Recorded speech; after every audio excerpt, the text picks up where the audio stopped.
Саламатсыздарбы, урматтуу замандаштар? Агайдын өзүн өзү тарбиялоо асыл инсандык сапат китебинен номер 18 сабак терс сапаттарды жоюу методдору деген тема боюнча маалымат аласыздар. Сабакты даярдаган Салтанат Бейшенова, Талас облусу. Алгач бул багытта да ушул терс сапаттардын мазмуну, алардын келип чыгышы, белгиси, касиети жана мындай терс сапаттардын зыяны, тоскоолдугу жөнүндө окуп, угуп, көрүп, ойлонуу зарыл. Ал терс сапаттардын элдин, адамдардын жек көрүүсү, жактырбоосу жөнүндө, уят кылуусу жөнүндө ойлонгон адам өзүндөгү мындай терс сапаттар менен күрөшө баштайт. Алардын бардык белги, касиеттери, көрүнүшүн, өзүнүн башкаларга мамилеси, жүрүм турумунда эле эмес, ой, кыял, пейилинде да болуусуна жол бербейт. Ушул терс сапаттарды таанып билип, жек көрүп, өзүндө болтурбоого тырышуу, күрөшүү, өзүн өзү тарбиялоонун дагы бир чоң процесси. Мисалы, пастык, көрө албастык, кыянатчылык, текебердик, чыгымчылдык жана башка терс сапаттар булар тарбиясыздыктан келип чыгып, ошол адамдардын өзүнөн, жакшы иштердин бүтүүсүнөн, жакшы адамдардын өсүүсүнө, мамилеге өтө чоң зыян кылып, ачык жана тымызын адамдардын жек көрүүсүн пайда кылат. Коомчулук кимди пас, эки жүздүү, чыгымчыл деп атаса, адамдар алар менен жакшы мамиле кылбайт, жийиркенип, бирге болгусу келбейт. Эгерде жолугуп, учурашканда да салкын саламдашып, көзүндө, сөзүндө жактырбоо, жек көрүү сезилип турат. Алардын алдынан тез кетүүгө, алар менен чогуу иштебөөгө шашылат.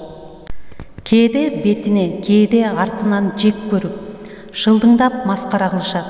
Өздөрүнө эле эмес, үй бүлө, балдарына да жактырбай мамиле кылышат. Жалпылап ойлоп, мындай терс сапаттуу, адат мүнөздүү адамдар жамаат, жалпы коомдун жек көрүүсү, айыптоосуна кабылышат. Байлыгы, кызматынан да рахат ала албай, бакытты сезе албай калышат. Терс сапаттарга мына ушундай пикир түзүлгөн коом жетилген коом болот. Андай жерде пас мүнөздөгү адамдар аз болот. Көңүл буруңуздар, урматтуу угармандар, бул жерде дагы агай өтө маанилүү ойду берген экен.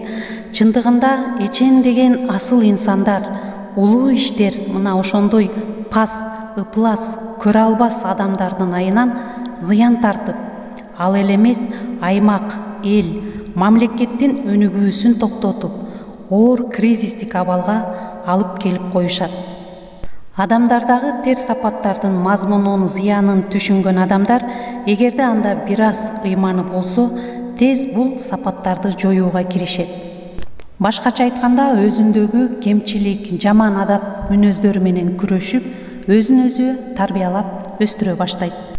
Адамдарга бир жакшылыкты кылам деп ойлоп кылгандан, бир жамандыкты ойлоп же жамандыкты токтотуп жасабай коюу бул жогору бааланат жана ага эң чоң сооп берилет экен.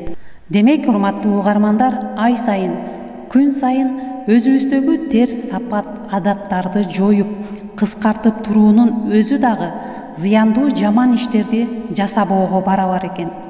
Жаман ишти кылбаганың жакшы иш кылганың менен барабар дегендей, көпчүлүк адамдар өзүнүн терс сапаты, адаты, пас, зыяндуу экендигин, адамдар ал терс сапаты канчалык жек көрүп, жийиркенүүсүн ойлобой, билбей жүрүшөт. Демек, булар жөнүндө ойлонуп, билгениңдин өзү бул өзүн өзү тарбиялоонун башталышы болот. Анда эмесе, урматтуу угармандар, ушуну менен бүгүнкү сабагыбызды жыйынтыктайбыз. Терс сапаттарды жоюп, жакшы сапаттарды өстүргөнгө аракет кылалы.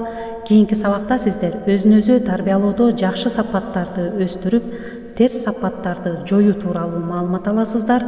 Көңүл бурганыңыздарга чоң рахмат.